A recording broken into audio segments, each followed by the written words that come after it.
నాకు యేసుక్రీస్తు నామములో శుభములను తెలియజేస్తున్నాను.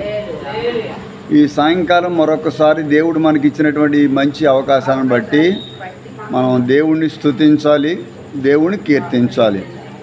ఈనాటి ఆరాధనలో భాగంగా మనము ఇర్మియా గ్రంథం book of Jeremiah 20th chapter 20వ అధ్యాయము అండ్ 13th వర్డ్స్ 13వ వచనాన్ని జాగ్రత్తగా చూద్దామండి.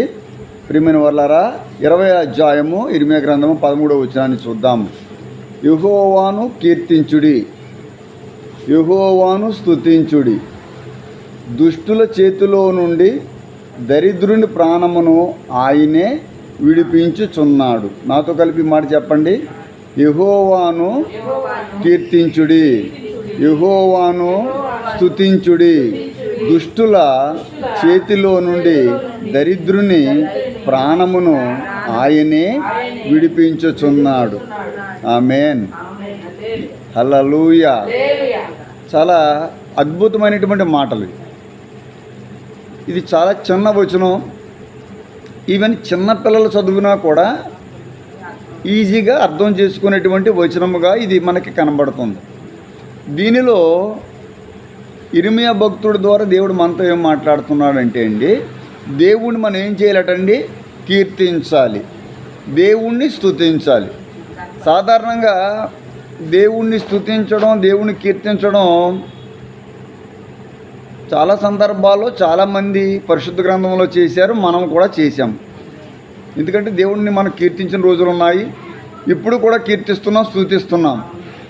కానీ నిజం చెప్పాలంటే ఎందుకు కీర్తిస్తున్నాము, ఎందుకు స్తుతించాలి అనేది చాలామందికి తెలియదు.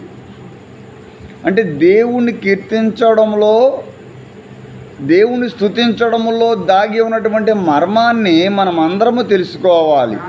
హల్లెలూయా, హల్లెలూయా. యాక్చువల్గా అయితే దేవుడు మహోన్నతుడు, దేవాది దేవుడు, రాజులకు రాజు, ప్రభువులకు ప్రభువు.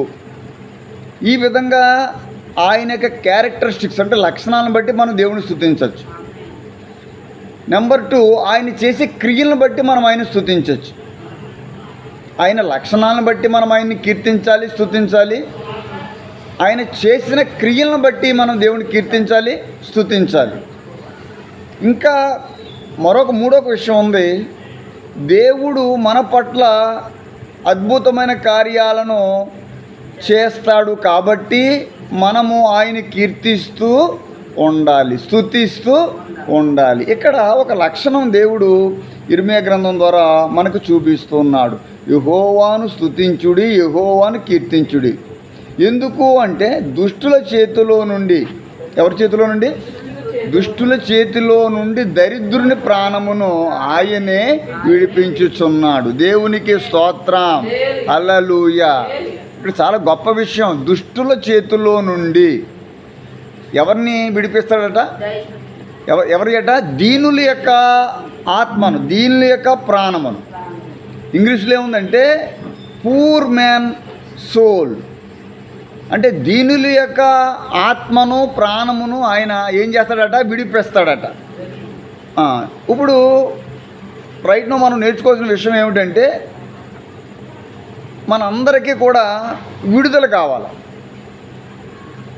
మనం అందరం దేవుడి సన్నిధికి ఎందుకు వచ్చాము అంటే మనకు విడుదల కావాలా. రోగము నుండి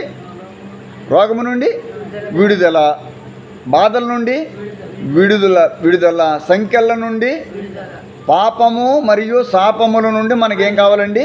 విడుదల కావాలా, రిలీజ్ కావాలా. ఇప్పుడు దేవుడు ఏమన్నాడు? దుష్టుల చేతుల్లో నుండి దరిద్రుడు. అంటే ఇప్పుడు దరిద్రుడు ఎక్కడ చిక్కుపోయాడు? హల్లెలూయా. అంటే దరిద్రుడు అంటే హీనత్వంలోకి వెళ్ళిపోయినాడు. అంటే అన్నీ పోగొట్టుకున్నవాడు, ఏమీ లేనివాడు, బలము లేనివాడు, శక్తి లేనివాడు, సమస్తమును పోగొట్టుకున్నవాడు. మనుషులందరూ పాపము చేసి దేవుడు అనుగ్రహించి మహిమను ఏం చేశారటండి? పోగొట్టుకున్నారు. మనమందరం కూడా ఇప్పుడు ఎవరో దరిద్రులము. దరిద్రులం అంటే ఇంగ్లీష్లో పూర్ అని ఉంది. దరిద్రము అని అనగానే మనము ఇదేంటి ఇలాగంటున్నారు అయ్యగారు అని మీరు అనుకోక్కర్లేదు. దరిద్రత అంటే హీనత్వం అనమాట. అంటే లేమితనం. అంటే మనం ఏమీ చేయలేని పరిస్థితి అన్నమాట. Condition of A man. మనం ఏమీ చేయలేని పరిస్థితులు అనేకమైనవి మన జీవితాల్లో తారసపడ్డాయి. నిజమే కదండి? మన జీవితంలో అనేకమైన ఇప్పటికీ కూడా తారసపడుతున్నాయి. ఈ సందర్భంలో మనం ఏం చేయలేము, కొన్ని సందర్భాల్లో చేయగలం. ఇప్పుడు మనకి అలా నడుస్తూ ఉంటుండగా చిన్న తేలు వచ్చిందనుకోండి, మనము చెప్పు తీసో లేకపోతే చీపురు తీసో లేకపోతే ఏదైనా కర్ర తీసో దాన్ని చితక కొట్టేయగలం. బట్ బాగా పెద్ద పాము వచ్చిందనుకోండి, మనం ఏమీ చేయలేం. దేవుడికి స్తోత్రం. మనకు అంటే ఇప్పుడు మన బలహీనత ఎక్కడ బయటపడింది? మనకంటే బలమైనది మన మీదకి వచ్చినప్పుడు మనం ఏమీ చేయలేని స్థితి. మనకంటే చిన్నవి, మన కంట్రోల్లో ఉన్న వాటిని మాత్రం మనం ఏదో చేయగలుగుతున్నాం. కానీ సాతానుడు చాలా బలమైన వాడు. సాతానుడు మనలందరినీ కూడా దాసత్వంలోకి తీసుకువెళ్ళిపోతాడు. ఏ దాసత్వము అంటే పాపము. మనలందరినీ కూడా బలహీనలు చేస్తాడు. సాతానుడు ముందుగా ప్రవేశించి మనల్ని ఆత్మలను ఏం చేస్తుంది? అది బలహీనపరుస్తుంది. ఇప్పుడు మనమందరం కూడా బలహీనులం. పౌలు గారు లాంటి వ్యక్తులు అంటారు, నేను ఎప్పుడు బలహీనుడను అంటే ఆయనకు కూడా ఏమొచ్చిందనమాట? బలహీనత, వీక్నెస్, వీక్నెస్ వచ్చేసిందనమాట. ప్రతి మనిషి కూడా బలహీనుడే. అనేక విషయాలలో మనము బలహీనత కలిగి ఉన్నాం. శరీరపరంగా మనము బలహీనులము. మొదటిగా సరిగ్గా ఎండ 45 డిగ్రీలు కానీ వచ్చిందంటే మనము అక్కడే పడిపోతాం. ఏమండి? ఒకరోజు భోజనం చేయకపోతే మనం పడిపోతాం. సరి అయినటువంటి మనుషులు మనం పలకరించకపోతే మనం నిరాశతో ఉండిపోయి మన ఇంట్లోంచి బయట కూడా రాకుండా దుఃఖపడుతూ ఉంటాం. ఇవన్నిటిని ఏమంటారంటే బలహీనత. బలహీనులు మనం. ఈ బలహీనతను ఎవరు కలిగించారు అంటే పాపము వలన వచ్చే జీతము మరణము. మనల్ని ముందుగా పాపంలోనికి ప్రవేశపెడుతుంది సాతానుడు. మనల్ని ఎలా బలహీనం చేస్తుందంటే అండి, ఇప్పుడు సర్కస్లో యానిమల్స్ని అంటే జంతువుల్ని ఆడించే వాళ్ళు ఉంటారు, మీకు తెలుసు బాగా. జంతువుల్ని ఇప్పుడంటే ఈ పులుల్ని ఏనుగుల్ని ఆడించడం లేదు, కానీ మన చిన్ననాటి రోజుల్లో, మరి మీరు వెళ్ళారో నాకు తెలియదు, కానీ సర్కస్ అనగానే ఈవెన్ చిరత పులులు, పెద్ద పులులు, సింహాలు, ఏనుగులతో కూడా వారు డ్యాన్స్ కట్టించేవారు. ఏమండి? డ్యాన్స్ కట్టించడమే కాకుండా వాటి చేత ఎక్సర్సైజులు, రకరకాల మరి యాక్టివిటీస్ చేయించేవారు. ఓకేనండి? ఎలా చేయించేవారు? మామూలుగా పులిని చూస్తే ఎవరికైనా భయం కదా. సింహం, మన ఊరు సింహం కూడా వచ్చేవి. సర్కస్ వారు తీసుకొచ్చి ఏనుగుల చేత బాల్ గేమ్ ఆడించేవారు. ఇవన్నీ మన అందరికీ తెలిసినవే. కానీ ఏనుగుని చూస్తే మామూలుగా మనం ఏం పడతాం? భయపడతాం. కానీ వాళ్ళు ఎలాగ దాన్ని కంట్రోల్ తెచ్చుకున్నారు అంటే వాటికి ఇష్టమైనవి వాటికి పెడుతూ, వాటికి ఇష్టమైనవి తక్కువగా పెడుతూ, అంటే లిమిట్గా పెడుతూ, మచ్చిక చేస్తూ, ట్రైనింగ్ ఇస్తూ వాటిని వీళ్ళ చెప్పు చేతిలోకి తీసుకొచ్చారు. ఆమేన్, హల్లెలూయా. ఇప్పుడు ఈ మాటలు ఎందుకు చెప్తున్నానంటే సాతానుడు కూడా అండి మనల్ని చెప్పు చేతిలోకి తీసుకొస్తాడు. మనల్ని భయపెట్టి, జాగ్రత్తగా వినండి, చాలా మంచి మాటలు అనమాట. మనల్ని భయపెట్టి ఎవరో వచ్చి మన మీదకి, అమ్మా నీ మీదకి చెడు ప్రయోగం జరిగిందమ్మా, వెంటనే ఎవరైనా ఏం పడతారండి? భయపడతారు.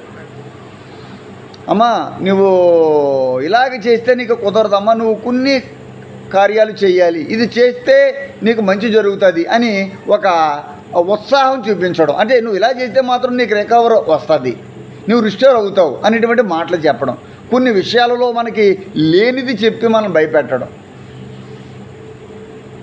మనం చేయకూడని చెప్పి మనల్ని జాగ్రత్తగా తమ వశంలోకి తీసుకురావడం. ఆమేన్, హల్లెలూయా. ఇవి సైతాను యొక్క క్రియలు అన్నమాట. సాతానుడు మొదటగా అది వశీకరణం చేసుకుంటుంది మనల్ని. సాక్షాత్తు ప్రభు అని యేసుక్రీస్తునే ఏం చేసుకోవాలనుకుంటుందండి? వశీకరణ చేసుకోవాలనుకుంటుంది. ఎలాగంటే నీవు నా మాట వింటే ఇవన్నీ నీకు కూడా నేను ఇస్తాను. ఎందుకంత బలహీనుడిగా ఉన్నావు? నువ్వు రాళ్ళను రొట్టెగా చేసుకుని తినొచ్చు కదా. నువ్వు నా మాట వింటే ఈ లోకం అంతా కూడా నీ వశంలోకి వచ్చేటట్టుగా నేను చేస్తాను. మీరు బాగా గమనించాలి, క్రైస్తవ లోకం అంతా సాక్షాత్తు మనిషి రూపంలో వచ్చినటువంటి దేవుడికే అది మసకా కొట్టింది. ఏం చేసిందండి?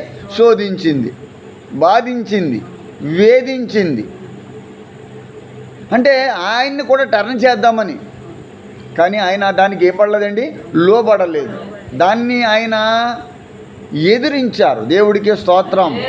ప్రార్థన చేత, ఉపవాసపు ప్రార్థన చేత, ఉపవాసము ద్వారా వచ్చినటువంటి శక్తి చేత ఆయన దాన్ని ఏం చేశారంటే ఎదిరించారు. సాతానుని ఎదిరించండి, అప్పుడు వాడు మీ వద్ద నుండి తొలగిపోవును.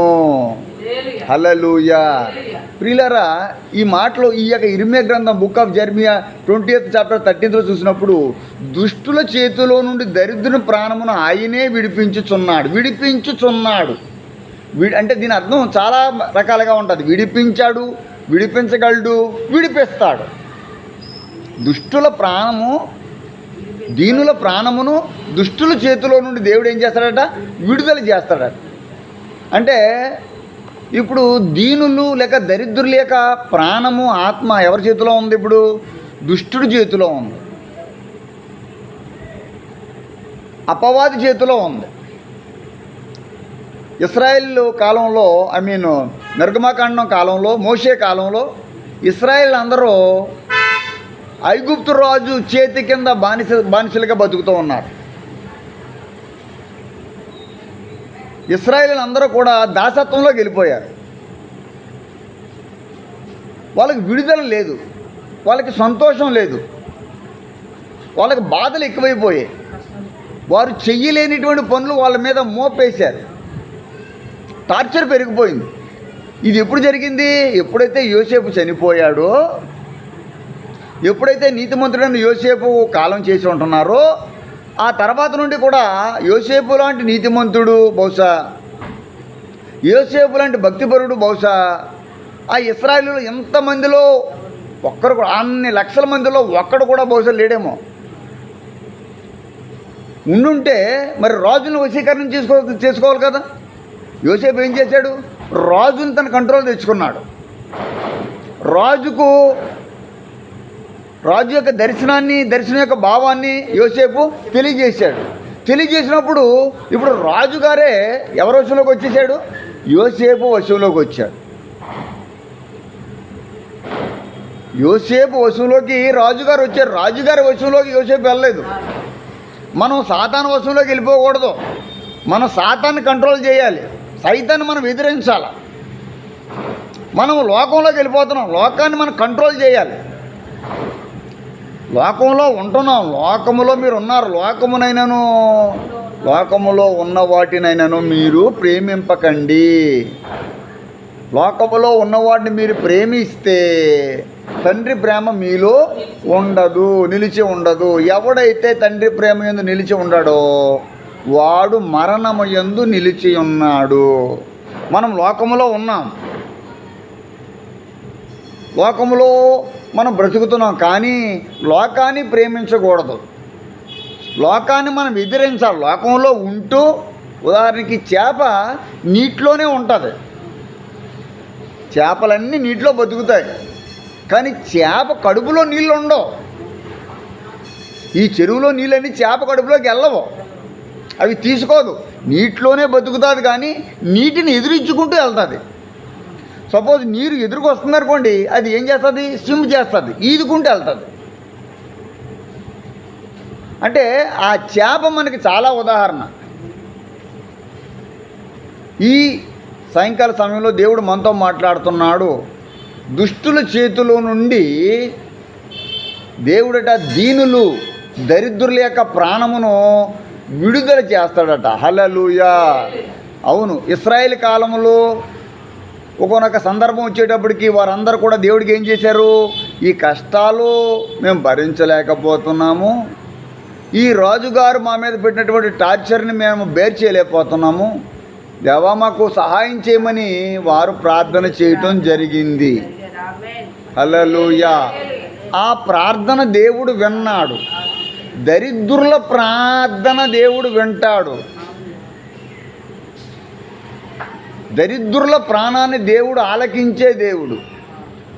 ఈ రోజున మనం దరిద్రతలో ఉన్నాం. డబ్బు లేకపోవడం ఒక దరిద్రత, డబ్బు లేకపోవడం ఒక దరిద్రత, ఆరోగ్యం లేకపోవడం ఒక దరిద్రత, హీనత అన్నమాట అండి. పేరు ప్రఖ్యాతులు లేకపోవడం ఒక దరిద్రత. అదే పేరు ప్రఖ్యాతులు ఉన్నాయనుకోండి, మనకు కావాల్సిన పని చేయించుకోవచ్చు. మన దగ్గర లేదుగా, డబ్బులు లేవుగా, ఇవన్నీ ఏమంటారు ఇప్పుడు? దరిద్రత. మనకు కావలసినవి ఏం జరుగుతులేదు.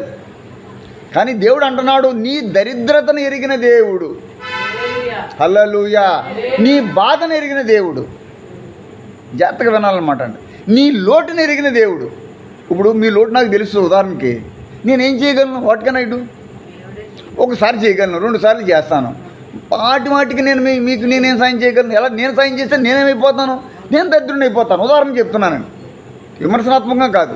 ఇప్పుడు ఎవరో ఏదో కొంచెం డబ్బు కావాలి, కొంచెం సాయం చేస్తాను, ఒకసారి, రెండోసారి చేస్తాను, ఇంకా పదే నేను ఎక్కడ చేయగలను? ఫర్ ఎగ్జాంపుల్ చెప్తున్నాను. ఇప్పుడు నేను అలా చేశాను అనుకోండి, నేనేమైపోతాను? దరిద్రుని అయిపోతాను.